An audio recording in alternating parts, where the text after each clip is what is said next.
نماز حاجت کیسے پڑھی جاتی ہے؟ تفصیل سے بیان فرما دیجیے۔ نماز حاجت پڑھنے کا طریقہ یہ ہے کہ جب کسی کو کوئی حاجت پیش آ جائے تو وہ اچھی طرح وضو کرے اور اس کے بعد 2 رکعت نفل صلاۃ الحاجت کی نیت سے پڑھ لے، اور 2 رکعت سے فارغ ہونے کے بعد پھر وہ حمد و ثنا کرے، اللہ تعالیٰ کی دعا کی طرح ہاتھ اٹھا کے وہ حمد و ثنا کرے، حمد و ثنا کے بعد درود شریف پڑھے، اور درود شریف کے بعد پھر اپنی جو حاجت ہے اس کے لیے کسی بھی زبان میں، اپنی زبان میں وہ دعا کر لے۔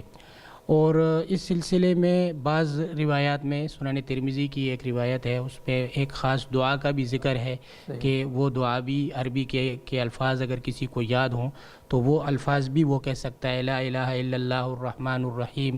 اور اسألک موجبات رحمتک وعزائم مغفرتک والغنیمۃ من کل بر والسلامۃ من کل اثم